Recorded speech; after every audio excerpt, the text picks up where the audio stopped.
B a man who pleases God. ದೇವರನ್ನ ಮೆಚ್ಚಿಸುವ ಮನುಷ್ಯನಾಗಿ ಇರುವಂತೆ.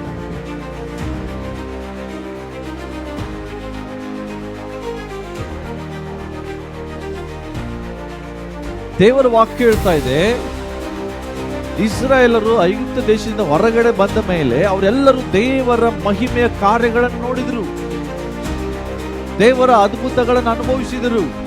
ಬಂಡೆ ಒಳಗಡೆಯಿಂದ ನೀರನ್ನು ಕುಡಿದ್ರು, ಒಣ ಸಮುದ್ರದ ಮಧ್ಯದಲ್ಲಿ ಒಣನೆಲದಲ್ಲಿ ನಡ್ಕೊಂಡು ಹೋದ್ರು, ಪರಲೋಕದಿಂದ ಬಂದ ಮಣ್ಣವನ್ನ ತಿಂದರು. ಅಂದ್ರೆ ಅವರೆಲ್ಲರೂ ದೇವರ ಆಶೀರ್ವಾದಗಳನ್ನು ಹೊಂದಿದ್ರು.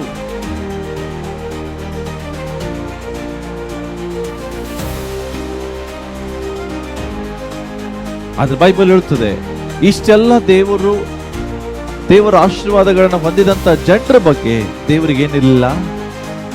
ಬಹು ಮಂದಿಯ ವಿಷಯದಲ್ಲಿ ದೇವರು ಸಂತೋಷಿಸಲಿಲ್ಲ.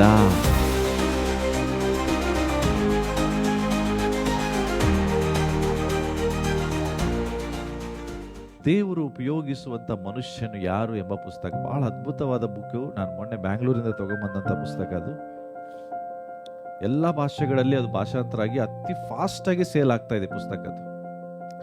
ದೇವರು ಉಪಯೋಗಿಸಲ್ಪಡುವ ಮನುಷ್ಯ ಯಾರು ಎಂಬುದಾಗಿ ಬಹಳ ಅದ್ಭುತವಾದ ಬುಕ್. ಆ ಪುಸ್ತಕವನ್ನು ಸುಮಾರು ಒಂದು ಅರ್ಧ ಗಂಟೆ ಮುಕ್ಕಾಲು ಗಂಟೆ ಓದ್ತಾ ಇರುವಾಗ ದೇವರು ಕೆಲವು ಆಲೋಚನೆಗಳನ್ನ ಕೊಟ್ಟರು. ಅದರಲ್ಲಿ ಇತ್ತು, ಯಾವ ಮನುಷ್ಯ ಪ್ರತ್ಯೇಕಿಸಲ್ಪಟ್ಟಿರ್ತಾನೋ ಮೊದಲು ಅಂಥವನನ್ನು ದೇವರು ಉಪಯೋಗಿಸ್ತಾನೆ ಎಂಬುದಾಗಿ ಅಲ್ಲಿ ಬರೆಯಲ್ಪಟ್ಟಿತ್ತು. ಸೊ ಅದನ್ನು ಓದುವಾಗ ದೇವರು ಆಲೋಚಿಸಿಕೊಟ್ರು, ಯಾವ ವ್ಯಕ್ತಿ ಪ್ರತ್ಯೇಕಿಸಲ್ಪಟ್ಟಿರ್ತಾನೆ. ಪ್ರತ್ಯೇಕಿಸಲ್ಪಡುವುದಂದ್ರೆ ಯಾವ ಮನುಷ್ಯನು ದೇವರನ್ನ ಮೆಚ್ಚಿಸುವುದಕ್ಕಾಗಿ ಓಡ್ತಾನೋ ಅವನೇ ಪ್ರತ್ಯೇಕಿಸಲ್ಪಟ್ಟ ವ್ಯಕ್ತಿ. ಅವನಿಗೂ ಲೋಕಕ್ಕೆ ಸಂಬಂಧ ಇರೋ, ಲೋಕದಲ್ಲಿದ್ರು ಲೋಕದ ಜೀವಿತವನ್ನ ಜೀವಿಸ್ತಾ ಇರುವುದಿಲ್ಲ. ಆತ ಲೋಕದಲ್ಲಿದ್ದಾನೆ. ಒಂದು ಮೀನಿನ ಉದಾಹರಣೆ, ಮೀನು ಸಮುದ್ರದಲ್ಲಿದೆ. ಅದರ ಅರ್ಥ ಉಪ್ಪು ಎಲ್ಲಿಂದ ಬರ್ತದೆ ನೋಡಿದ್ರೆ ಸಮುದ್ರದ ನೀರಿಂದ ಬರ್ತದೆ. ಹೌದಾ? ಸಮುದ್ರದ ನೀರಿನಿಂದ ಬರ್ತದೆ.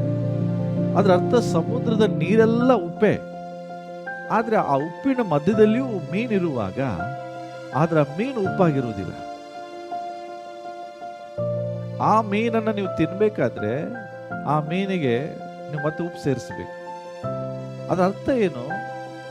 ಅಂತ ಭಯಂಕರವಾದ ಉಪ್ಪಿನಲ್ಲಿ ಇರುವಾಗಲೂ ಆ ಉಪ್ಪನ್ನ ತನ್ನ ಒಳಗಡೆ ಅದು ತಗೊಳ್ಳುವುದಿಲ್ಲ. ಪ್ರತ್ಯೇಕಿಸಲ್ಪಟ್ಟಿರ್ತಾರೆ. ಇವತ್ತು ನಾವು ಲೋಕದಲ್ಲಿದ್ರು ಬೈಬಲ್ ಹೇಳ್ತದೆ, ನೀವು ಈ ಲೋಕದವರಲ್ಲ, ನೀವು ಪರಲೋಕದವರು. ನೀವು ಈ ಲೋಕದ ವ್ಯಕ್ತಿಗಳಲ್ಲ. ಅದರ್ಥ ಏನು? ನೀವು ಈ ಲೋಕದಲ್ಲಿ ಜೀವಿಸುವಾಗಲೂ ನೀವು ಪ್ರತ್ಯೇಕಿಸಲ್ಪಡಬೇಕು. ಹೇಗೆ? ಪರಲೋಕದ ವ್ಯಕ್ತಿಗಳಾಗಿ ಜೀವಿಸಬೇಕು. ಅರ್ಥ ದೇವರಿಗೆ ಮೆಚ್ಚುಗೆಯಾಗಿ ಜೀವಿಸಬೇಕು. ಅದಕ್ಕೋಸ್ಕರ ಇವತ್ತಿನ ಸಂದೇಶದ ಶೀರ್ಷಿಕೆ ನಾನು ಮಾಡಿದ್ದೇನೆ, ದೇವರನ್ನ ಮೆಚ್ಚಿಸುವರಾಗಿರ್ರಿ. ಎಲ್ರು ಹೇಳ್ರಿ, ದೇವರನ್ನ ಮೆಚ್ಚಿಸುವರಾಗಿರ್ರಿ.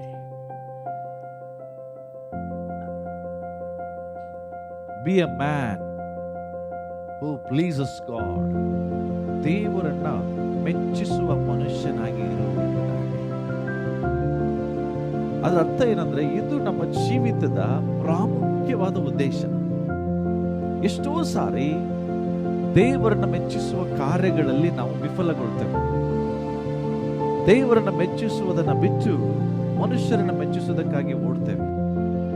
ಬಟ್ ದೇವರು ನಮ್ಮ ವಿಷಯದಲ್ಲಿ ಸಂತೋಷವಾಗಬೇಕಾದ್ರೆ ನಾವು ದೇವರನ್ನ ಮೆಚ್ಚಿಸಬೇಕು. ಅದಕ್ಕಾಗಿ ನಾವೆಲ್ಲರೂ ವಾಕ್ಯದಲ್ಲಿ ಒಂದು ಎಫೆಸದವರಿಗೆ ಬರೆದ ಪತ್ರಿಕೆಯನ್ನ ನಾವು ಈ ಕ್ಷಣದಲ್ಲಿ ತೆಗೆದುಕೊಳ್ಳೋಣ. ಪ್ರಿಯರೇ, ದೇವರು ನಮ್ಮ ಸಂಗಡ ಇವತ್ತು ಮಾತನಾಡಲಿಕ್ಕಿಲ್ಲ. ಎಫೆಸದವರಿಗೆ ಬರೆದ ಪತ್ರಿಕೆ 5ನೇ ಅಧ್ಯಾಯ 10ರಿಂದ 12 ವಚನ ಹೀಗೆ ಹೇಳ್ತದೆ.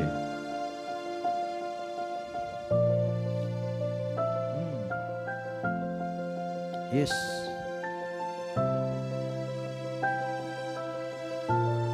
ಓಕೆ. ಇದಂದ್ರೆ ಕರ್ತನಿಗೆ ಮೆಚ್ಚುಗೆಯಾದದ್ದು ಏನೆಂಬುದನ್ನ ಪರಿಶೋಧಿಸಿ ತಿಳಿದುಕೊಳ್ಳ್ರಿ. ಇಂಗ್ಲಿಷ್ ಹೇಳ್ತಾ ಇದೆ find what is pleasing God. Find, ಹುಡುಕ್ರಿ, ಪರಿಶೋಧಿಸ್ರಿ. ನಾನಿವತ್ತು ಮಾಡುವುದೆಲ್ಲ ದೇವರನ್ನ ಮೆಚ್ಚಿಸ್ತಾ ಇದೆಯಾ? ನಾನು ಮಾಡುವ ಕಾರ್ಯಗಳಲ್ಲಿ ದೇವರಿಗೆ ಸಂತೋಷ ಪಡ್ತಾ ಇದೆಯಾ? ಇದನ್ನು ಹುಡುಕ್ರಿ. ಎವ್ರಿ ಡೇ ನೀನು ಮಾಡುವ ಕಾರ್ಯಗಳು, ಬೆಳಗ್ಗೆ ಎದ್ದಾಗಿನಿಂದ ಮಲಗುವ ತನಕ ಎಷ್ಟೋ ಕಾರ್ಯಗಳು ನೀನು ಮಾಡ್ತೀಯ. ದೇವರ ವಚನ ಹೇಳ್ತದೆ ಪ್ರತಿ ದಿವಸ ನೀನು ಮಾಡುವ ಎಲ್ಲಾ ಕೆಲಸಗಳು ದೇವರಿಗೆ ಮೆಚ್ಚುಗೆ ಆಗಿದೆ ಅಂತ ಪರಿಶೋಧಿಸು. ಒಂದು ವೇಳೆ ನೀನು ಮಾಡುವ ಕೆಲಸಗಳು ದೇವರಿಗೆ ಇಷ್ಟವಾಗಿಲ್ಲ ಆದ್ರೆ ಅದನ್ನು ಬಿಡು ಅಂತ. ಕತ್ತಲಿಗೆ ಸಂಬಂಧವಾದ ಕೃತ್ಯಗಳಿಂದ ಯಾವ ಪ್ರಯೋಜನ ಬರುವುದಿಲ್ಲ.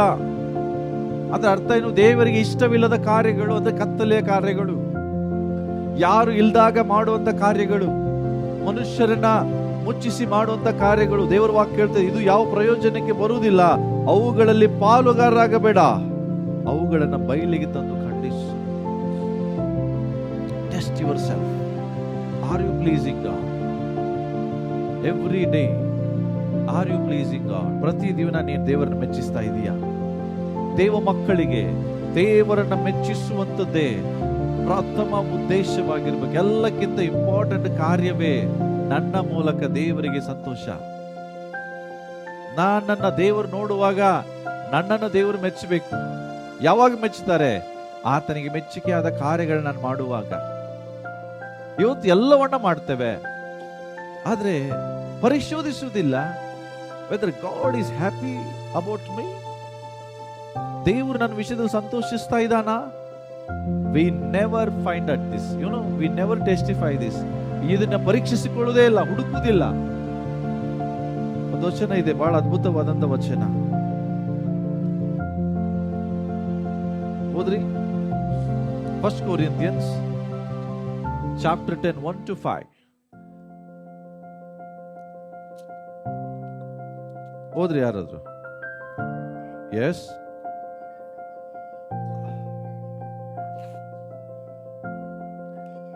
ಯಾ.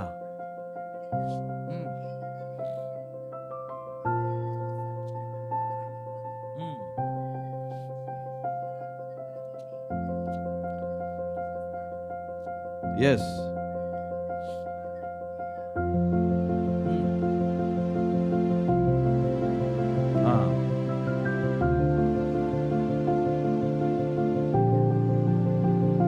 Okay, yes. ಆಮೇಲೆ 5ನೇ ವಚನ ಬಹಳ ಇಂಪಾರ್ಟೆಂಟ್.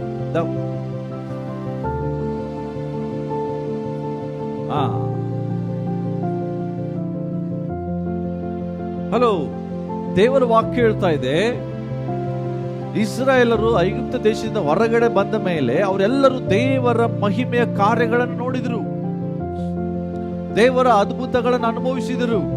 ಬಂಡೆ ಒಳಗಡೆ ನೀರನ್ನು ಕುಡಿದ್ರು, ಒಣ ಸಮುದ್ರದ ಮಧ್ಯದಲ್ಲಿ ಒಣನೆಲದಲ್ಲಿ ನಡ್ಕೊಂಡು ಹೋದ್ರು, ಪರಲೋಕದಿಂದ ಬಂದ ಮಣ್ಣವನ್ನ ತಿಂದ್ರು. ಅಂದ್ರೆ ಅವರೆಲ್ಲರೂ ದೇವರ ಆಶೀರ್ವಾದಗಳನ್ನ ಹೊಂದಿದ್ರು. ಆದ್ರೆ ಬೈಬಲ್ ಹೇಳ್ತದೆ, ಇಷ್ಟೆಲ್ಲ ದೇವರ ಆಶೀರ್ವಾದಗಳನ್ನ ಹೊಂದಿದಂತ ಜನರ ಬಗ್ಗೆ ದೇವರಿಗೆ ಏನಿರ್ಲಿಲ್ಲ. ಜೋರಾಗಿ ಹೇಳ್ರಿ. ಬಹು ಮಂದಿಯ ವಿಷಯದಲ್ಲಿ ದೇವರು ಸಂತೋಷಿಸಲಿಲ್ಲ. ಇವತ್ತು ಇದೇ ಕಾರ್ಯಗಳು ಸಭೆಯಲ್ಲಿ ದೇವರ ಆಶೀರ್ವಾದ ಹೊಂದುತ್ತೀರಿ, ಅದ್ಭುತಗಳು ನಡೀತದೆ, ಭಾನುವಾರ ಬರ್ತೀರಿ, ಆರಾಧಿಸ್ತೀರಿ, ಕಾಣಿಕೆಗಳನ್ನು ಸಮರ್ಪಿಸ್ತೀರಿ, ಸಂತೋಷ ನೀವು ಮಾಡ್ತಿದ್ದೀರಿ. ಆದ್ರೆ ನೀವು ಯಾವಾಗಾದ್ರೂ ಪರೀಕ್ಷಿಸಿದ್ದೀರಾ ನಿನ್ನ ವಿಷಯದಲ್ಲಿ ದೇವರಿಗೆ ಸಂತೋಷ ಇದೆಯಾ? ನೋ. ಎಲ್ಲವನ್ನ ಮಾಡ್ತೀರಿ, ಮುಖ್ಯವಾದದ್ದು ಯಾವುದು? ನೀನು ಏನೇ ಮಾಡಿದ್ರು ದೇವರಿಗೆ ನಿನ್ನ ಬಗ್ಗೆ ಸಂತೋಷ ಇಲ್ಲ ಅಂದ್ರೆ ನೀನ್ ಮಾಡೋದೆಲ್ಲ ವ್ಯರ್ಥ. ಯಾಕೆ?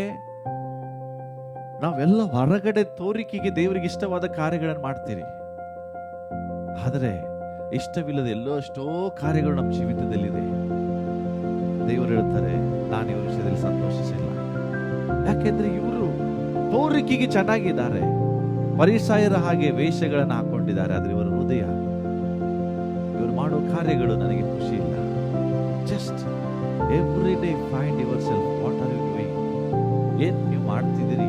ಅದಕ್ಕೆ ಹೇಳ್ತದೆ, ದೇವರಿಗೆ ಮೆಚ್ಚುಗೆಯಾದದ್ದು ಯಾವುದೆಂಬುದನ್ನು ಪರಿಶೋಧಿಸ್ರಿ.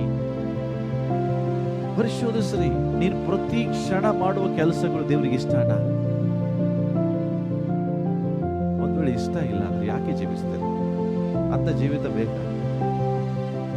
ದೇವರಿಗೆ ಖುಷಿ ಇಲ್ಲದ ಜೀವಿತ ಇದ್ರು ವೇಸ್ಟ್, ಬೇಗ ಸತ್ತೋಗ್ಬೇಕು. ಏನ್ ಮಾಡ್ತೀರಿ? 80 ವರ್ಷ 100 ವರ್ಷ ಬದುಕಿ ಎಷ್ಟೇ ಆಯುಷ್ಕಾಲ ಬದುಕ್ರಿ, ನನ್ನ ಜೀವಿತ ದೇವರಿಗೆ ನೋಡುವಾಗ ಸಂತೋಷ ಆಗ್ಬೇಕು, ದೇವರಿಗೆ ಖುಷಿ ಆಗ್ಬೇಕು. ಅದಕ್ಕಾಗಿ ಜೀವಿಸ್ಬೇಕ್ರಿ, ಬೇರೆ ಯಾವುದು ಇಲ್ಲ. ಯಾವುದು ಒಳ್ಳೇದಾಗಿದೆ, ದೇವರಿಗೆ ಇಷ್ಟವಾಗಿದೆ, ಬೈಬಲ್ ಅದನ್ನು ಹುಡುಕ್ರಿ, ಅದಕ್ಕಾಗಿ ಪ್ರಯಾಸ ಪಡ್ರಿ. ಅದನ್ನು ದೇವರು ಎದುರು ನೋಡ್ತಿದ್ದಾನೆ. ಈ ವಾಕ್ಯ ಆದರೂ ಅವರ ಒಳಗೆ ಬಹು ಮಂದಿ ವಿಷಯದಲ್ಲಿ ದೇವರು ಸಂತೋಷಿಸಲಿಲ್ಲ. ಇಲ್ಲಿಷ್ಟು ಜನ ಇದ್ದೀರಿ, 100 ಜನರಿಗೆ ದೇವರು ಈ ಮಾತು ಹೇಳಿದ್ರೆ ಏನಾಗುತ್ತೆ? ಜೀವನ್ ಜ್ಯೋತಿ ಸಭೆಯಲ್ಲಿ 100 ಜನ ಕೂತಿದ್ದಾರೆ, ಇವ್ರ ಒಳಗಡೆ ಬಹು ಮಂದಿ ವಿಷಯದಲ್ಲಿ ನನಗೆ ಸಂತೋಷ ಇಲ್ಲ ಅಂದ್ರೆ ಎಷ್ಟು ದುಃಖ ಆಗ್ತದೆ, ಎಷ್ಟು ಬೇಸರ ಆಗ್ತದೆ. ಯಾಕೆ? ಭಾನುವಾರ ಸಭೆಗೆ ಬರುವುದ ಅಷ್ಟೇ ಅಲ್ಲರಿ ನಮ್ಮ ಕರ್ತವ್ಯ. ದೇವರಿಗೆ ಇಷ್ಟವಾದ ರೀತಿಯಲ್ಲಿ ಜೀವಿಸುವುದೇ ನಮ್ಮ ಮುಖ್ಯವಾದ ಕರ್ತವ್ಯ.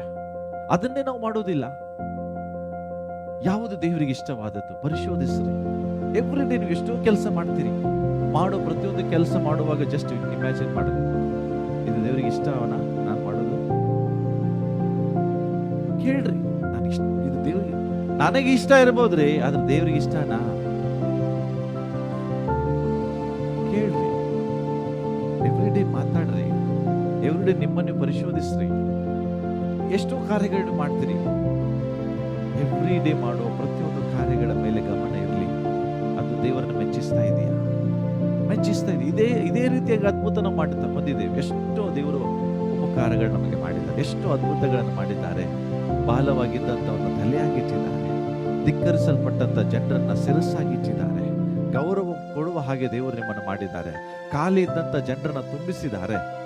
ಇಷ್ಟೆಲ್ಲ ಮಾಡಿದ ಮೇಲೂ ದೇವರು ಹೇಳ್ತಾರೆ, ಬಹು ಮಂದಿ ವಿಷಯದಲ್ಲಿ ದೇವರಿಗೆ ಸಂತೋಷವಿಲ್ಲ. ಎಂತ ದುಃಖಕರವಾದ ವಿಷಯ. ಯಾಕೆ? ನಾವು ದೇವರನ್ನ ಮೆಚ್ಚಿಸ್ಲಿಕ್ಕೆ ಪ್ರಯತ್ನ ಪಡ್ತಿಲ್ಲ. ನಮ್ಮ ಆಸೆ ಆಕಾಂಕ್ಷೆಗಳ ಪ್ರಕಾರ ಜೀವಿಸ್ತಾ ಇದ್ದೇವೆ, ನಮ್ಮ ನಡವಳಿಕೆ ಪ್ರಕಾರ ಜೀವಿಸ್ತಾ ಇದ್ದೇವೆ. No, ask every day whether what I am doing, whether it is pleasing God or not. If it is not pleasing, stop doing. ದೇವರಿಗೆ ಮೆಚ್ಚಿಸ್ತಾ ಇಲ್ಲ ಅಂದ್ರೆ ಅವತ್ತೇ ನಿಲ್ಲಿಸ್ರಿ, ಅದನ್ನು ಮತ್ತೆ ಮುಂದುವರಿಸಬೇಡ್ರಿ. ದೇವರಿಗೆ ಇಷ್ಟ ಆಗುದಿಲ್ಲ ಪ್ರಿಯರೇ. 2 Corinthians 5:9 ಏನ್ ಹೇಳ್ತದೆ ಗೊತ್ತಾ? ಆದದರಿಂದ ನಾವು ದೇಹವೆಂಬ ಮನೆಯಲ್ಲೂ ಇದ್ದರೂ ಸರಿಯೇ, ಅದನ್ನು ಬಿಟ್ಟಿದ್ದರೂ ಸರಿಯೇ, ಕರ್ತನಿಗೆ ಮೆಚ್ಚುವರಾಗಿರ್ಬೇಕೆಂಬುದೇ ನಮ್ಮ ಗುರಿಯಾಗಿರಲಿ. So please make it your goal to please him. ದೇವರನ್ನ ಮೆಚ್ಚಿಸುವುದನ್ನೇ ಗುರಿಯಾಗಿಟ್ಕೊಳ್ರಿ. What is your goal? ನಿಮ್ಮ ಗುರಿ ಏನು ಇರಬೇಕು, ಬಟ್ ನಿಮ್ಮ ಗುರಿ ಏನು? ಎಷ್ಟು ಚೆನ್ನಾಗಿ ಹೇಳ್ತಾನೆ ಸಭೆಗೆ, ಕೊರಿಂಥ ಸಭೆಗೆ ಪೌಲ, ನಿನ್ನ ಗುರಿ ಏನಾಗಿರ್ಲಿ? ನಿನ್ನ ಗುರಿ ಏನಾಗಿರ್ಲಿ? ಕರ್ತನನ್ನ ಮೆಚ್ಚಿಸುವುದಾಗಿರ್ಲಿ, ದೇವರ ಮನುಷ್ಯರನ್ನಲ್ಲ, ಕುಟುಂಬಸ್ಥರನ್ನಲ್ಲ. ಯಾರನ್ನ? ಹೇಳ್ರಿ, ಜೋರಾಗಿ ಹೇಳ್ರಿ, ಪಕ್ಕದವ್ರು ಕೈ ಕೊಟ್ಟು ಹೇಳ್ರಿ, ಕರ್ತನನ್ನ ಮೆಚ್ಚಿಸುವುದೇ ನಿನ್ನ ಗುರಿ ಆಗಿರ್ಲಿ. ಜೋರಾಗಿ ಹೇಳ್ರಿ.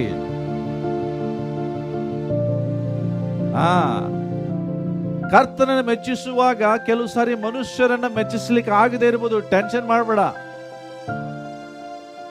ಕೆಲವು ಸಾರಿ ದೇವರನ್ನ ಮೆಚ್ಚಿಸುವಾಗ ಮನುಷ್ಯರಿಗೆ ಬೇಜಾರಾಗ್ತದೆ, ಅದನ್ನ ನಿಂತು ತಲೆಗೆ ಹಾಕೊಳ್ಬೇಡ. ನಿನ್ನ ಗುರಿ ಮನುಷ್ಯರನ್ನ ಮೆಚ್ಚಿಸುವುದಲ್ಲ, ನಿನ್ನ ಗುರಿ ದೇವರನ್ನ ಮೆಚ್ಚಿಸು. ಕೆಲವು ಸಾರಿ ದೇವರನ್ನ ಮೆಚ್ಚಿಸುವಾಗ ಕೆಲವರನ್ನ ನಾವು ನೋವು ಪಡಿಸಬೇಕಾಗ್ತದೆ. Don't worry. ಕೆಲವರಿಗೆ ಬೇಸರ ಪಡಿಸ್ಬೇಕಾಗ್ಬೋದು, ತೊಂದರೆ ಇಲ್ರಿ. ಇವ್ರಿಗೆ ಸಂತೋಷ ಪಡಿಸಕ್ ಹೋಗಿ ನೀ ನರಕಕ್ಕೆ ಹೋಗ್ತೀಯ. ಜನರು ದುಃಖ ಪಟ್ಟರು ಪರವಾಗಿಲ್ಲ, ಬೇಸರ ಆದ್ರೂ ಪರವಾಗಿಲ್ಲ, ನಿನ್ನ ಗುರಿ ಏನಾಗಿರ್ಲಿ, ನಿನ್ನ ಗುರಿ ಏನಾಗಿರ್ಲಿ. ಅಯ್ಯೋ ಎಲ್ಲಿ ನೋವಾಗ್ತದೇನೋ ಅವರಿಗೆ, ಎಲ್ಲಿ ಬೇಜಾರಾಗ್ತಾರೇನೋ, ಎಲ್ಲಿ ಅಳ್ತಾರೇನೋ, ಫೀಲಿಂಗ್ಸ್. ಎದಕ್ಕೆ? ಈ ಫೀಲಿಂಗ್ಸಿಗೋಸ್ಕರ ದೇವರಿಗೆ ವಿರೋಧವಾಗಿ ಯಾಕೆ ಜೀವಿಸ್ತೀರಿ? ಫೀಲಿಂಗ್ಸ್ ಎಂಬ ದೆವ್ವದಿಂದ ಆಚೆ ಬರ್ರಿ. ನಿನ್ನ ಗುರಿ ಏನಾಗಿರ್ಲಿ? ಮನುಷ್ಯರನ್ನ ಮೆಚ್ಚಿಸುವುದಾ? ಯಾರನ್ನ ಮೆಚ್ಚಿಸ್ಬೇಕ್ರಿ? ದೇವರನ್ನ. That should be your main goal, agenda. ಇವತ್ತು ಹೋಗಿ ಮನೆಯಲ್ಲಿ ಬರ್ದಾಕ್ಬಿಡ್ರಿ, ನನ್ನ ಗುರಿ ಏನು? ದೇವರನ್ನ ಮೆಚ್ಚಿಸಬೇಕೆಂಬುದೇ ನನ್ನ ಗುರಿ. ಇವತ್ತು ಇದೇ ಸಭೆ ದರ್ಶನವಾಗಿರಲಿ, ಜೀವನ್ ಜ್ಯೋತಿ ಸಭೆ ದರ್ಶನ ಏನಾಗಿರಲಿ, ದೇವರನ್ನ ಮೆಚ್ಚಿಸುವುದೇ ಗುರಿ ಆಗಿರಲಿ. ಬೇಡ್ರಿ ಮನುಷ್ಯರನ್ನ ಮೆಚ್ಚಿಸ್ಬೇಡ್ರಿ. ಅದರ್ಥ ಅವ್ರಿಗೆ ವಿರೋಧ ಕಟ್ಟುವಂತ ಹೇಳ್ತಾ ಇಲ್ಲ. ಒಂದು ವೇಳೆ ದೇವರನ್ನ ಮೆಚ್ಚಿಸುವ ಕಾರ್ಯಕ್ಕೆ ಅವರು ಅಡ್ಡಿ ಬರ್ತಾ ಇದ್ರೆ ಅವ್ರನ್ನ ಡಿಲೀಟ್ ಮಾಡು. ದೇವರಿಗಿಂತ ಯಾರಾದ್ರೂ ಇಂಪಾರ್ಟೆಂಟ್ ನಿನಗೆ? ಮಾತಾಡ್ರಿ. ದೆನ್ ಯಾಕೆ ಮನುಷ್ಯರಿಗಾಗಿ ದೇವರನ್ನ ಬಿಟ್ಕೊಡ್ತೀನಿ? ದೇವರನ್ನ ಬಿಟ್ಕೊಡ್ಬೇಡ್ರಿ. ದೇವರು ಹೇಳ್ತಾರೆ, ದೇವರನ್ನ ಮೆಚ್ಚಿಸುವನಾಗು. ಅದೇ ನಿನ್ನ ಗುರಿ ಆಗಿರ್ಲಿ. ನಿನ್ನ ವಿಷಯದಲ್ಲಿ ದೇವರು ನೋಡುವಾಗ ಖುಷಿ ಆಗ್ಬೇಕಾರೆ, ನನ್ನ ಮಗ, ನನ್ನ ಮಗಳು ನನಗಾಗಿ ಎಷ್ಟು ತ್ಯಾಗ ಮಾಡ್ತಾರೆ, ನನಗಾಗಿ ಅವರ ಆಸೆಗಳನ್ನ ಬಿಡ್ತಾರೆ, ಯಾಕೆ ನನಗೆ ಬೇಜಾರಾಗಬಾರ್ದಂತ. ನಾವು ಹಂಗ್ ಮಾಡಲ್ಲ. ನಾವೇನ್ ಮಾಡ್ತೇವಿ? ದೇವರೆಲ್ಲ ಇರ್ಲಿ ಬಿಡಪ್ಪ, ದಿನ ನೋಡ್ಕೊಳ್ತೇವೆ ನಾವು ದೇವರಿಗೆ. ಆದ್ರೆ ಇವ್ರಿಗೆ ಬೇಜಾರಾಗಬಾರ್ದು, ಮನುಷ್ಯರಿಗೆ ನೋವಾಗಬಾರ್ದು. ಎಂತ ಲೈಫ್ ಅಲ್ಲ? ಪ್ರಾಣ ಕೊಟ್ಟಂತ ದೇವರನ್ನ ಮರೆಯುವಂಥದ್ದು, ಪ್ರಾಣ ಕೊಟ್ಟ ದೇವರಿಗೆ ನೋವು ಪಡಿಸುವಂಥದ್ದು, ಪ್ರಾಣ ಕೊಟ್ಟ ದೇವರಿಗೆ ವಿರೋಧವಾಗಿ ಜೀವಿಸುವಂಥದ್ದು. ಇದು ನಿಮ್ಮ ಗೋಲ್ ಆಗಿರಬಾರ್ದು ಪ್ರಿಯರೇ. ಅದಕ್ಕಾಗಿ ನೀನು ಮಾಡುವ ಪ್ರತಿಯೊಂದು ಕಾರ್ಯಗಳನ್ನ ಪರಿಶೋಧಿಸು. Every day ಯವನಸ್ಸರೇ ಪರಿಶೋಧಿಸ್ರಿ. ನೀವು ಗೊತ್ತಿಲ್ಲಂಗೆ, ಅಪ್ಪ ಅಮ್ಮ ಗೊತ್ತಿಲ್ಲಂಗೆ ಹುಡುಗಿ ಜೊತೆ ಚಾಟ್ ಮಾಡ್ತಿರ್ತೀರಿ. ಎಷ್ಟು ಜನ ಇದ್ರೆ ನಂಗೆ ಗೊತ್ತಿಲ್ಲ, ಯಾಕಂದ್ರೆ ನಿಮ್ಮನ್ನು ನಾನು ಯಾವಾಗೂ ನೋಡೋದಿಲ್ಲ.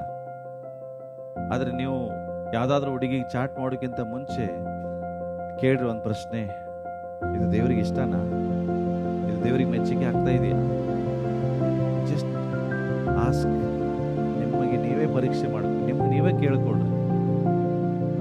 ದೇವರಿಗೆ ಮೆಚ್ಚುಗೆ ಆದದ್ದನ್ನು ಮಾಡ್ರಿ. ಯಾರು ಇಲ್ಲ ಅಂತ ನೀವು ಮಾಡ್ಬೋದು. ದೇವರು ನೋಡ್ತಿರ್ತಾನೆ. ದೇವರು ಎಲ್ಲ ಕಡೆ ಇದ್ದಾನೆ. ಅವನು ಸರ್ವವ್ಯಾಪಿ. 4 ಬಾಗಿಲುಗಳ ಮಧ್ಯದಲ್ಲಿ ನೀನೊಬ್ಬಳೇ ಇಲ್ಲ, ನೀನೊಬ್ಬನೇ ಇಲ್ಲ, ನಿನ್ನ ಜೊತೆಗೆ ದೇವರಿದ್ದಾನೆ. ಆತನ ಮುಂದೆ ನಿಂತಿದ್ದಾನಂತ ತಿಳ್ಕೊಂಡು ಮಾಡು. ನಾನು ಮಾಡ್ತಾ ಇರೋದು ದೇವರಿಗೆ ಇಷ್ಟನಾ? ಹೌದಾ? ನೀನು ಮಾಡುವ ಕಾರ್ಯಗಳು, ನೀನು ಹೋಗುವ ಸ್ಥಳಗಳು, ನೀನು ಯಾವುದಕ್ಕೆ ಕೈ ಹಾಕ್ತಾ ಇದೀಯಾ, ದೇವರಿಗೆ ಇಷ್ಟನ ಕೇಳ್ಕೊ. ಯಾಕೆ ದೇವರಿಗೆ ವಿರೋಧವಾಗಿ ಜೀವಿಸ್ತೀರಿ? 1 ಥೆಸಲೋನಿಕ 4:1 ಬೇಗ ಓದೋಣ. ಬೈಬಲ್ ತೆಗಿತಾ ಇರ್ರಿ, ಬೋರ್ಡ್ ನೋಡಿ ಬೇಕಾದ್ರೆ ಓದ್ರಿ. 1 ಥೆಸಲೋನಿಕದವರಿಗೆ ಬರೆದ ಪತ್ರಿಕೆ 4ನೇ ಅಧ್ಯಾಯ 1ನೇ ವಚನ.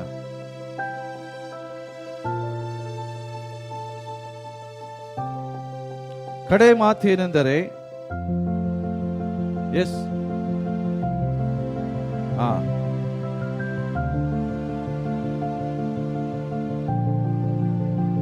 ಎಸ್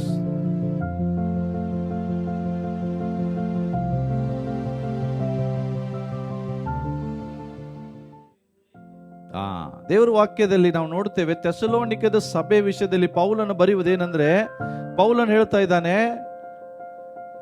ನೀವು ನೋಡ್ರಿ, ಕರ್ತನಾದ ಯೇಸುವಿನ ಅಧಿಕಾರದಿಂದ ನಿಮಗೆ ಕೊಟ್ಟ ಆಜ್ಞೆಗಳನ್ನು ತಿಳಿದಿದ್ದೀರಷ್ಟೇ.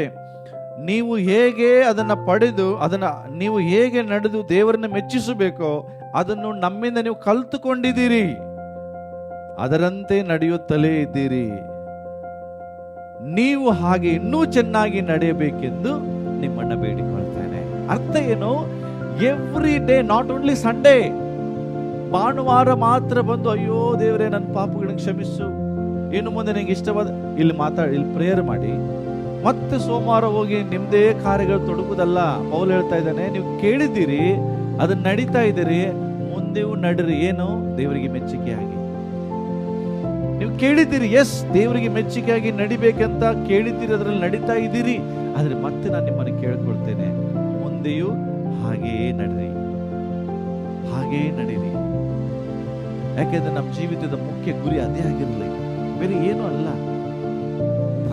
ಬೈಬಲ್ ಅಲ್ಲಿ ಎಷ್ಟೋ ವ್ಯಕ್ತಿಗಳಿದ್ದಾರೆ ಉದಾಹರಣೆ ಕೊಡ್ಲಿಕ್ಕೆ. ನಾನು ಎಲ್ಲರನ್ನು ಉದಾಹರಣೆ ಕೊಡೋದಿಲ್ಲ, ಒಂದಿಬ್ಬರು ಉದಾಹರಣೆ ಕೊಟ್ಟು ನಾನು ಮುಗಿಸ್ತೇನೆ. ದೇವರು ಇವರನ್ನು ನಾನು ಮೆಚ್ಚಿದ್ದೇನೆ, ಇವರನ್ನು ನಾನು ಮೆಚ್ಚಿದ್ದೇನೆ, ಇವರನ್ನು ಮೆಚ್ಚಿದ್ದೇನೆ, ಇವರನ್ನು ಮೆಚ್ಚಿದ್ದೇನೆ. ಎಲ್ಲಕ್ಕಿಂತ ಮುಖ್ಯವಾಗಿ ಯೇಸು ಕ್ರಿಸ್ತನು, ತಂದೆಯಾದ ದೇವರು ಯೇಸು ಕ್ರಿಸ್ತನು ದೀಕ್ಷಾಸ್ಥಾನ ಹೊಂದಿಕೊಂಡು ಮೇಲೆ ಬರುವಾಗ ಒಂದು ಮಾತು ಹೇಳ್ತಾರೆ. ಏನು? ಇಗೋ ಪ್ರಿಯನಾಗಿರುವ ನನ್ನ ಮಗನು, ಈತನನ್ನು ನಾನು ಮೆಚ್ಚಿದ್ದೇನೆ, ಈತನ ಮಾತನ್ನ ಕೇಳ್ರಿ. Hello, God the Father testifying about Jesus. ಇಗೋ ಪ್ರಿಯನಾಗಿರುವ ನನ್ನ ಮಗನು, though my beloved son,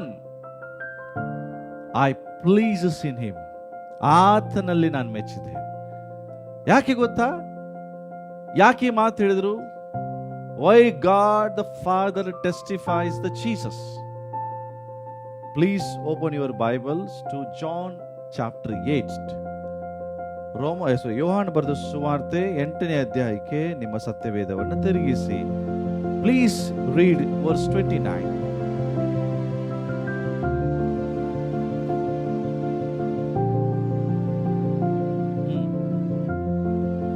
Yes.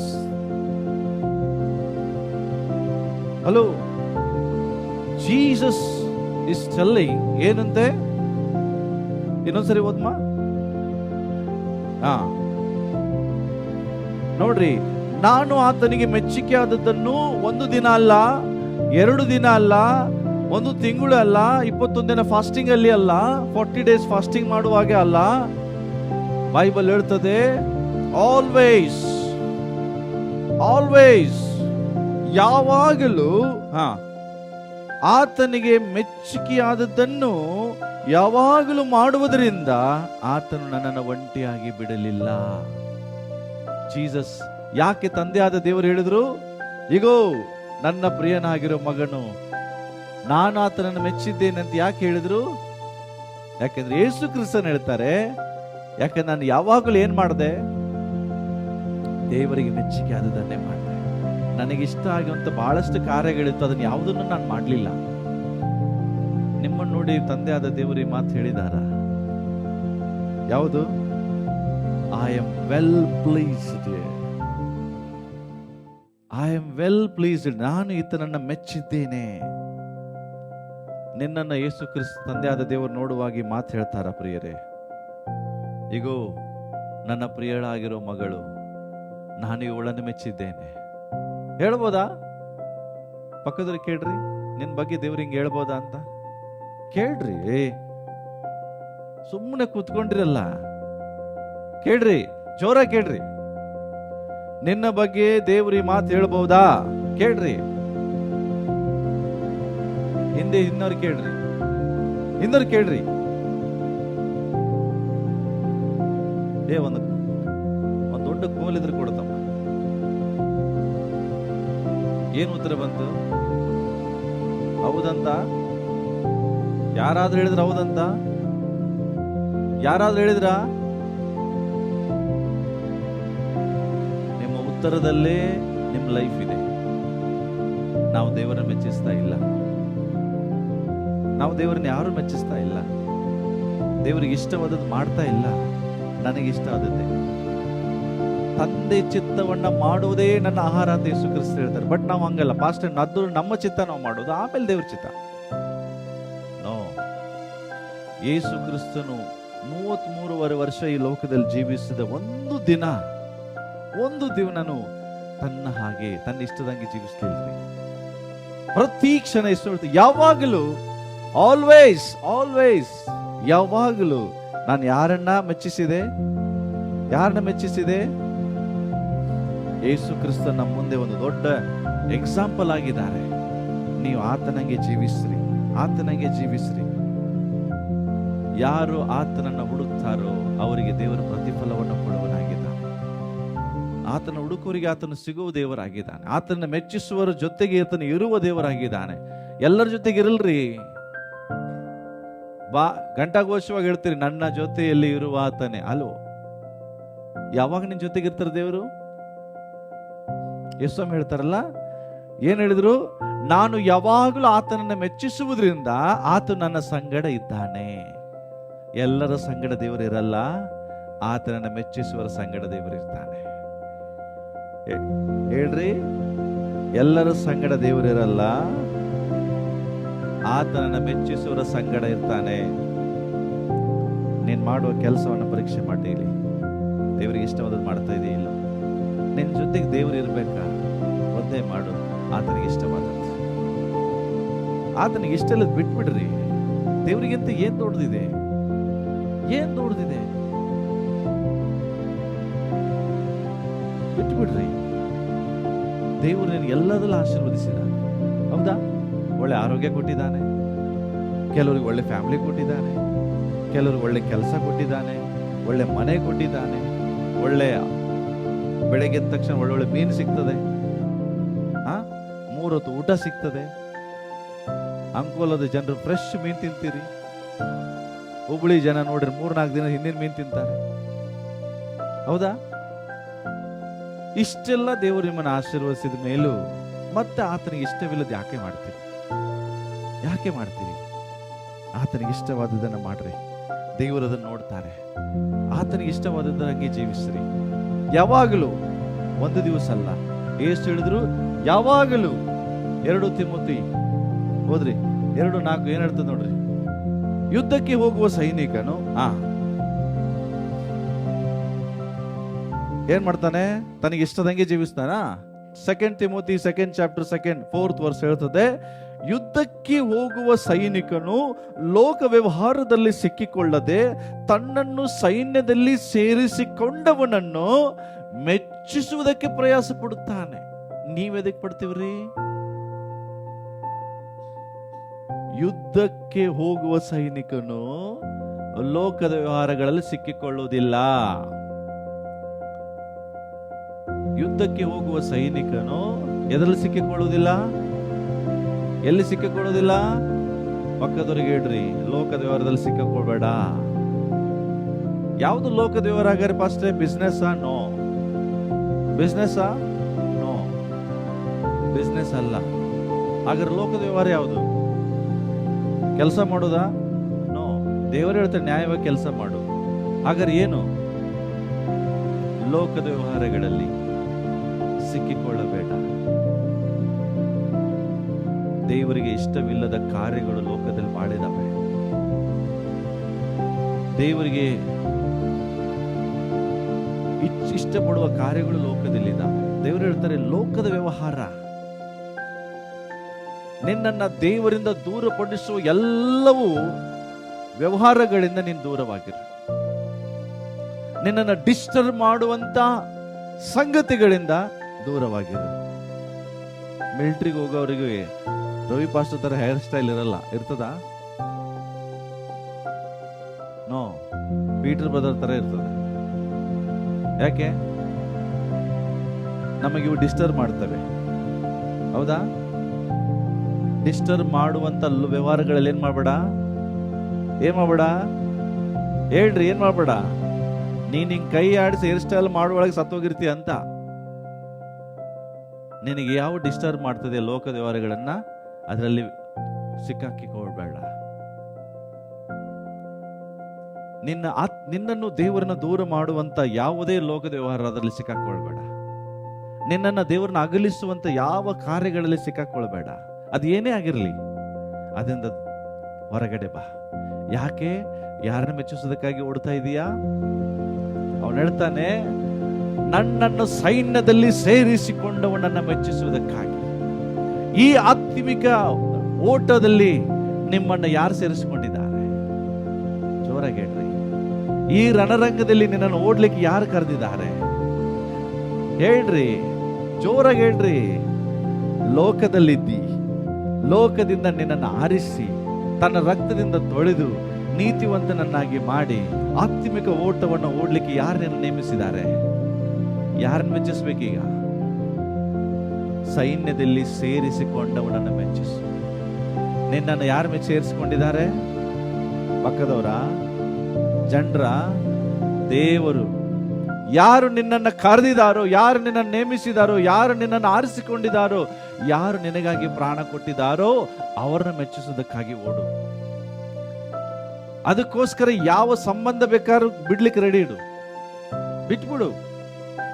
S, ನಾನು ಕರ್ತನನ್ನು ಮೆಚ್ಚಿಸುವುದಕ್ಕಾಗಿ.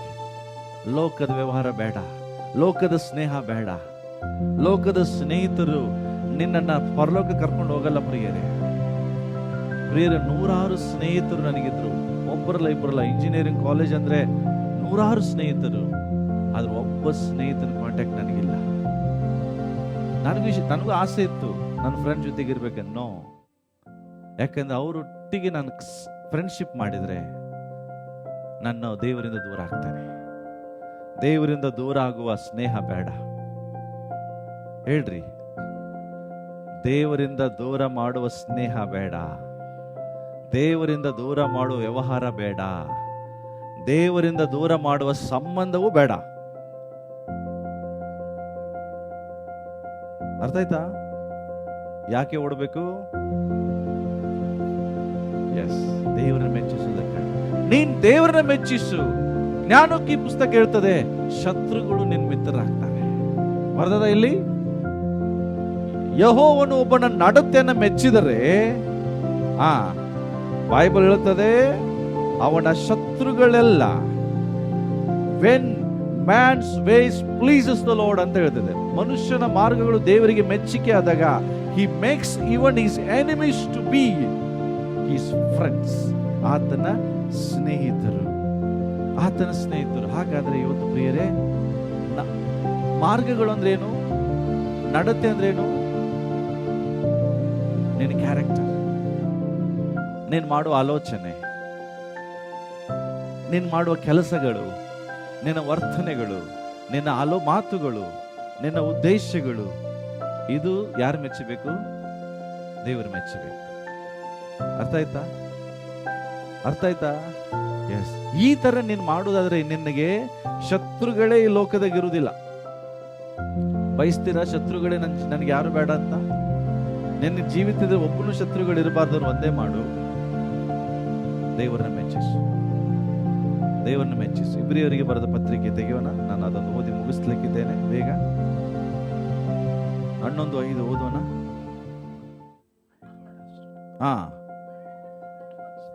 ಓಕೆ.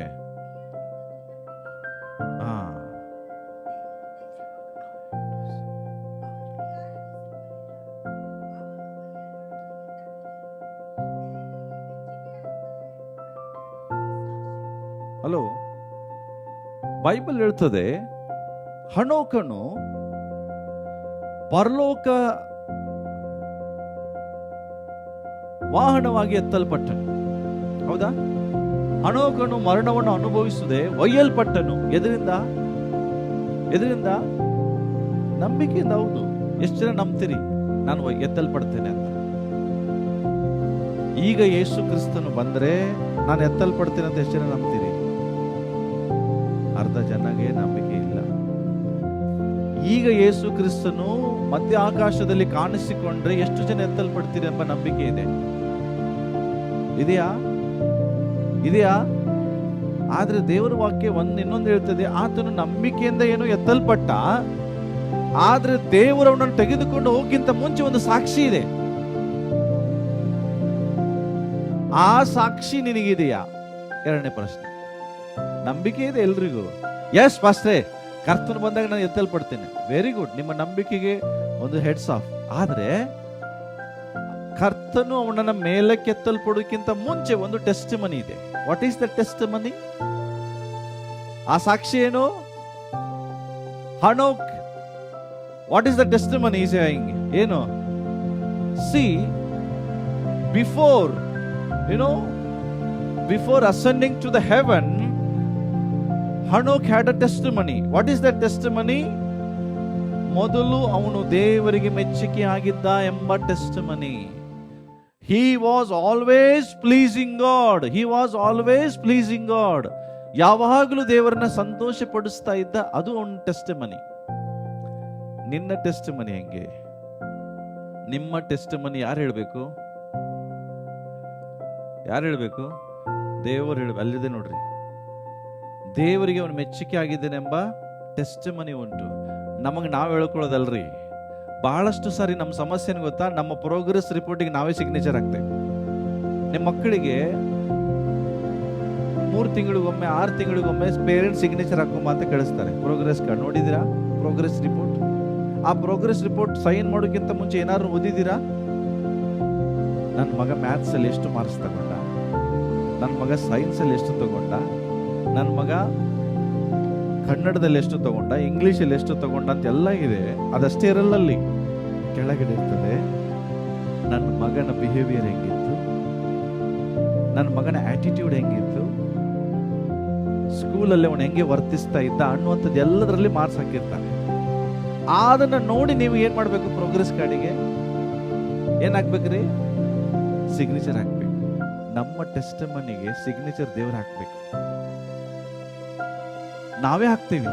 ನಾನು ಹಿಂಗೆ ಪ್ರೇಯರ್ ಮಾಡ್ತೇನೆ, ನಾನು ಹಂಗೆ ಇರ್ತೇನೆ, ನಾನು ಇಷ್ಟು ಒಳ್ಳೆವ್, ನಾನು ಸುಳ್ಳು ಹೇಳೋದು. ಅರೆ ನೀನ್ ಹಾಕ್ಬೇಡ. ನಿನ್ನ ರಿಪೋರ್ಟ್ ಕಾರ್ಡಿಗೆ ಯಾರು ಹಾಕ್ಬೇಕು ಸಿಗ್ನೇಚರ್? ದೇವ್ರು ಹಾಕ್ಬೇಕು. ನಿನ್ನ ನಡತೆಯನ್ನ ನೀನ್ ಮೆಚ್ಚಬೇಡ, ನಿನ್ನ ನಡತೆಯನ್ನು ದೇವ್ರು ಮೆಚ್ಚಬೇಕು. ನಿನ್ನ ಕಣ್ಣಿಗೆ ನೀನ್ ಮಾಡು ಸರಿ, ಬಟ್ ಅದು ದೇವರ ಕಣ್ಣಿಗೆ ಸರಿ ಇರುವುದಿಲ್ಲ. ಅದಕ್ಕಾಗಿ ನಿಮ್ಮ ರಿಪೋರ್ಟ್ ಕಾರ್ಡಿಗೆ ದೇವ್ರ ಸಿಗ್ನೇಚರ್ ಬೇಕು. ಅದು ಹೇಳ್ತದಿಲ್ಲಿ, ದೇವರು ಸಿಗ್ನೇಚರ್ ಹಾಕ್ತಿದ್ದಾನೆ. ಹನೋಕ್ ಯಾಕೆ ಗೊತ್ತಾ? ಯಾಕೆ ಅವನಿಗೆ ಸಿಗ್ನೇಚರ್ ಹಾಕಿದ? ಜೆನೆಸಿಸ್ 5:23 ಓದಿದ್ರೆ 365 years Hanoch walked with god ಅಂತ ಬರ್ತದೆ. 365 ವರ್ಷ, ದಿನ ಅಲ್ಲ, 365 years he walked with God. ಯಾರ ಜೊತೆಗೆ ನಡೆದಂತೆ? ದೇವರ ಜೊತೆಗೆ ನಡೆದಂತೆ. ಎಷ್ಟು ವರ್ಷ? ಒಂದು ದಿನ ನಮಗೆ ಕಷ್ಟ. 365 years. ಇಮ್ಯಾಜಿನ್, ಒಂದು ದಿನನೂ ದೇವರನ್ನ ಬಿಟ್ಟು ನಡಿಲಿಲ್ಲ. ದೇವರ ಜೊತೆಗೆ ನಡೆದ ಅರ್ಥ ಏನು? ದೇವರ ಜೊತೆಗೆ ನಡೆಯುವ ಅರ್ಥ ಏನು? He walked with God. ಅರ್ಥ ಏನು? He walked with God for his entire life. ಅದರ ಅರ್ಥ ಅವನು ದೇವರ ಹಿಂದೆನೆ ಹೋಗ್ತಿದ್ದ. He followed God. ಅವನು ದೇವರ ಹಿಂದೆ ಹಿಂಬಾಲಿಸ್ತಾ ಇದ್ದ. ಅದು ದೇವರ ಹಿಂದೆ ಹೋಗೋದು, ದೇವರ ಜೊತೆಗೆ ನಡೆಯುವುದು, ದೇವರ ಹೆಜ್ಜೆ ಜಾಡಿನಲ್ಲಿ ಜೀವಿಸುವುದು. ಅದಕ್ಕೆ ಹೇಳ್ತಾರೆ ದೇವರ ಹಿಂದೆ ನಡೆಯುವುದು. ಸುಮ್ಮನೆ ದೇವರು ಟೆಸ್ಟಿಮನಿ ಕೊಡ್ಲಿಲ್ಲ ಯಾರ ಬಗ್ಗೆ? ಹನೋಕನ ಬಗ್ಗೆ. ಯಾಕಂದ್ರೆ ಅವನು ದೇವರನ್ನೇ ಮೆಚ್ಚಿಸ್ತಾ ಇದ್ದ, ಬೇರೆ ಯಾರನ್ನೂ ಅಲ್ಲ. ಆಗ ಅರ್ಥ ಏನು? ದೇವರಿಗೆ ಇಷ್ಟ ಇಲ್ಲದ ಯಾವ ಕಾರ್ಯಗಳನ್ನು ಮಾಡ್ತಿರ್ಲಿಲ್ಲ ಅಂತ. ಅವನು ಪಕ್ಕದ ಮನೆಯವ್ರನ್ನ ನೋಡ್ಲಿಲ್ಲ, ಬೇರೆಯವರ ಕೆಲಸಗಳಲ್ಲಿ ಕೈ ಹಾಕಲಿಲ್ಲ, ದೇವರಿಗೆ ಇಷ್ಟವಿಲ್ಲದ ಸಂಗತಿಗಳನ್ನು ಮುಟ್ಲಿಲ್ಲ. He walked with God. Following god ಅರ್ಥ ಏನು ಗೊತ್ತಾ? ದೇವರನ್ನ ಹಿಂಬಾಲಿಸೋ ಅರ್ಥ ಏನು? ನಿಮಗೆ ಇಂಗ್ಲಿಷ್ ಅಲ್ಲಿ ಇದೆ, ಕನ್ನಡದಾಗ ಹೇಳ್ತೇನೆ. What does it mean to follow God? ದೇವರನ್ನ ಹಿಂಬಾಲಿಸೋ ಅರ್ಥ ಏನು? ಮೊದಲನೇದಾಗಿ ಹೇಳ್ತದೆ, walking as God tells you to walk. ದೇವರು ಹೇಳಿದ ಹಾಗೆ ನಡೆಯುವುದಕ್ಕೆ ದೇವರನ್ನ ಹಿಂಬಾಲಿಸುವುದು ಅಂತ ಕರೀತಾರೆ. ಇಲ್ಲೇ ಇದ್ದೀರಾ? ಹೇಳ್ರಿ, ದೇವರನ್ನ ಹಿಂಬಾಲಿಸು ಅಂದ್ರೇನು? ದೇವರು ಹೇಳಿದ ಹಾಗೆ ನಡೆಯುವುದು. ದೇವರು ನಿಂಗೆ ಏನ್ ಹೇಳ್ತಿದ್ದಾರೆ? ಮಗನೇ ಈ ತರ ಮಾಡು, ಮಗಳೇ ಹಿಂಗೇ ನಡಿ, ಹಿಂಗೇ ಜೀವಿಸು, ಹಂಗೇ ಜೀವಿಸುವುದು ದೇವರನ್ನ ಹಿಂಬಾಲಿಸುವುದು. ನಾನು ಹಂಗ್ ಮಾಡ್ತಿದ್ದೇನಾ? ಎರಡನೇದು, thinking as God tells you to think. ಎರಡನೇದೇನು? ದೇವರನ್ನ ಹಿಂಬಾಲಿಸೋ ಅರ್ಥ ಏನು? ದೇವರು ಹೇಳಿದ ಹಾಗೆ ಆಲೋಚನೆ ಮಾಡೋದು. ನಮ್ಮ ಆಲೋಚನೆ ದೇವರ ಆಲೋಚನೆ ಪ್ರಕಾರ ಇದೆಯಾ? ಹಲೋ, ನಿಮ್ ಜೊತೆಗೆ ಮಾತಾಡ್ತಿದ್ದೆ. ದೇವರು ಹೇಳ್ತಾರೆ, ಮಗನೇ ಹಿಂಗೆ ಚಿಂತಿಸು, ಹಿಂಗೆ ಚಿಂತೆ ಮಾಡ್ತಿದ್ದೀರಾ? ಹಿಂಗೆ ಆಲೋಚನೆ ಮಾಡು, ಹಿಂಗೆ ಆಲೋಚಿಸ್ತಾ ಇದ್ದೀರಾ?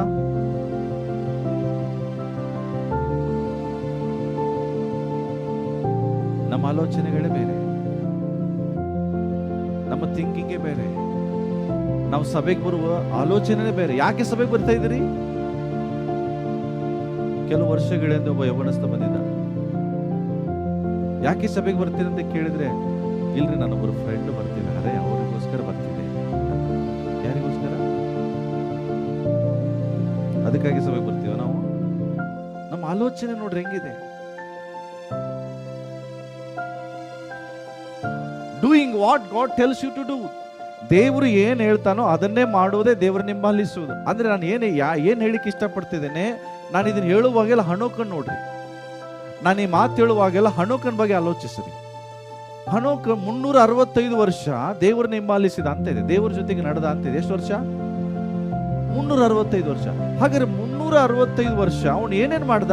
ಮೊದಲನೇದಾಗಿ ದೇವರು ಹೆಂಗೆ ಹೇಳ್ತಾನೋ ಹಂಗೆ ನಡೆದ. ದೇವರು ಹೇಗೆ ಆಲೋಚನೆ ಮಾಡಂತ ಹೇಳ್ತಾರೆ ಹಾಗೆ ಆಲೋಚನೆ ಮಾಡ್ದ. ಅಷ್ಟೇ ಅಲ್ಲ, ದೇವರು ಏನು ಮಾಡಂತ ಹೇಳ್ತಾರೋ ಅದನ್ನೇ ಮಾಡ್ದ, ಬೇರೆ ಯಾವುದನ್ನು ಮಾಡಲಿಲ್ಲ. ನೀವು ಹೇಳ್ರಿ, ಈಗ ನೀವು ಮಾಡ್ತಾ ಇದ್ದೀರಲ್ಲ ಬೆಳಗಿಂದ ಸಂಜೆವರೆಗೂ, ಎಲ್ಲವೂ ದೇವ್ರು ಹೇಳ್ದಂಗೆ ಮಾಡ್ತೀವ? ನಮ್ಮನ್ನು ನಾವು ಕೇಳ್ಕೊಳ್ರಿ. ನಾವು ದೇವರ ಹೇಳ್ದಂಗೆ ಮಾಡುವುದು ಬಹಳ ಕಡಿಮೆ. ನಮಗೇನು ಇಷ್ಟ ಬರ್ತೋ ಅದನ್ನೇ ಜಾಸ್ತಿ ಮಾಡ್ತೇವೆ. ಇದರ ಅರ್ಥ, ನಾನು ನನ್ನನ್ನು ಹಿಂಬಾಲಿಸ್ತಾ ಇದ್ದೇನೆ, ದೇವರನ್ನಲ್ಲ. ದೆನ್ 4ನೇ ವಿಷಯ, god was with Hanoch all the days of his life. ಯಾಕೆ ಗೊತ್ತು? ಮೂರು ವಿಷಯ ಆದ್ಮೇಲೆ ದೇವ್ರ ವಾಕ್ಯ ಹೇಳ್ತಿದೆ, ಗಾಡ್ ವಾಸ್ ವಿತ್ ಹನೋಕ್. ದೇವರ ಜೊತೆಗೆ ಅವನು ನಡೆದರಿಂದ ಅವನ ಜೀವದ ಎಲ್ಲಾ ಕಾಲಗಳು ದೇವರು ಯಾರೊಟ್ಟಿಗಿದ್ರಂತೆ? ಹನೋಕ್. ಯೇಸು ಕ್ರಿಸ್ತರು ಒಂದು ಮಾತು ಹೇಳ್ತಾರೆ, ನಾನು ಯಾವಾಗಲೂ ದೇವರನ್ನ ಮೆಚ್ಚಿಸುವುದರಿಂದ ಆತ ನನ್ನ ಸಂಗಡ ಇದ್ದ. ಹಾಗಾದ್ರೆ ದೇವರು ಯಾರ ಸಂಗಡ ಇರ್ತಾನೆ? ಯಾರು ದೇವರನ್ನ ಮೆಚ್ಚಿಸ್ತಾರೋ ಅವರ ಜೊತೆಗೆ ಇರ್ತಾನೆ. ಕ್ಲಿಯರ್? ಅರ್ಥ ಆಯ್ತಾ? ಯಾಕೆ ದೇವರು ಹೇಳಿದ್ರು ನನ್ನ ಹೃದಯಕ್ಕೆ ಒಬ್ಬ ಮನುಷ್ಯ? ಯಾರಿಗೆ ಹೇಳಿದ್ರು? ಯಾಕೆ? ಅವನು ತನ್ನ ಅರಸತನಕ್ಕಿಂತ ಹೆಚ್ಚಾಗಿ ದೇವರನ್ನ ಪ್ರೀತಿಸಿದ. ಒಂದೇ ಒಂದು ಅವನು ಲೈಫಲ್ಲಿ ಮಾಡಿದ ಮಿಸ್ಟೇಕ್, ಮತ್ತೆ ಬೇರೆ ಯಾವ ಮಿಸ್ಟೇಕನ್ನು ಅವತ್ತಿಂದ ಅವನು ಮಾಡಲಿಲ್ಲ. ತಿಳ್ಕೊಡ್ರಿ, ಮಿಸ್ಟೇಕ್ ಮಾಡೋದು ಪಾಪ ಅಲ್ಲ, ಬಟ್ ಆ ಮಿಸ್ಟೇಕಿನಿಂದ ಕಲ್ತುಕೊಂಡು ಬಿಡ್ತಾರಲ್ಲ, ಅದು ದೇವರಿಗೆ ಇಷ್ಟ. ಅದು ದೇವರಿಗೆ ಇಷ್ಟ. ಎಸ್, ಡೇವಿಡ್ ಕಮಿಟೆಡ್ ಸಿನ್. ಅವನು ಗೊತ್ತಿದ್ದ ದಾವೀದ ದೊಡ್ಡ ಪಾಪ ಮಾಡಿದ, ಬಟ್ ಆ ಪಾಪ ಮಾಡಿದ ನಂತರ ಅವನು ಪಶ್ಚಾತ್ತಾಪ ಪಟ್ಟ. ಒಂದು ಸಾರಿ ಗೊತ್ತಾದ್ಮೇಲೆ ಬೈಬಲ್ ಎಲ್ಲಿ ಬರಲಿಲ್ಲ ಅವನು ಮತ್ತೆ ಅಂತದೇ ಪಾಪ ಮಾಡ್ದ. ನಮ್ಮ ಜೀವಿತ ಹೆಂಗ್ ಗೊತ್ತಾ? ಗೊತ್ತಿದೆ ಇದು ತಪ್ಪಂತ, ಗೊತ್ತಿದೆ ಇದು ಮೋಸ ಅಂತ. ಒಂದ್ಸಾರಿ ದೇವರು ಇದರಿಂದ ಬಿಡಿಸಿದಾರೆ ಅಂತ ಗೊತ್ತಿದೆ, ಪದೇ ಪದೇ ಅದನ್ನೇ ಮಾಡೋದು. ಹಿಂಗೆ ಮಾಡಿದ್ರೆ ದೇವರು ನಮ್ಮ ವಿಷಯದಲ್ಲಿ ಯಾವಾಗ ಸಂತೋಷಿಸ್ತಾನೆ? ಯಾವಾಗ ಖುಷಿ ಪಡ್ತಾನೆ ಹೇಳ್ರಿ? Please take it serious. ದೇವರು ಯಾರೊಟ್ಟಿಗೆ ಮಾತಾಡ್ತಾರೆ ನಮ್ಗೆ ಗೊತ್ತಿಲ್ಲ, ಬಟ್ ನೀವು ಕೇಳ್ರಿ, ದೇವರೇ ಆ ವ್ಯಕ್ತಿ ನಾನೇ. ಇವತ್ತಿಂದ ದಾವೀದನ ಹೆಂಗೆ ಬಿಟ್ನೋ ಹಾಗೆ ನಾನು ಬಿಡ್ತೇನೆ ಸ್ವಾಮಿ. ನಿನಗೆ ಮೆಚ್ಚುಗೆ ಆದ ಲೈಫ್ ತೆಗಿತೇನೆ. ಇರು ಒಂದೇ ಜೀವಿತ ರೀ. ಪಶ್ಚಾತ್ತಾಪ ಆಮೇಲೆ ಪಡ್ಬೇಡ್ರಿ. ಸತ್ತ ಮೇಲೆಲ್ಲ ಇದ್ದಾಗಲೇ ಪಶ್ಚಾತ್ತಾಪ ಪಡ್ರಿ. ದೇವರಿಗಾಗಿ ಜೀವಿಸ್ರಿ. ಆತನು ನಮಗಾಗಿ ಜೀವಿಸ್ತಾ ಇದ್ದಾನೆ, ನಮಗಾಗಿ ಪ್ರಾಣನೇ ಕೊಟ್ಟಿದ್ದಾನೆ. ಆತನಿಗಾಗಿ ಜೀವಿಸೋಣ.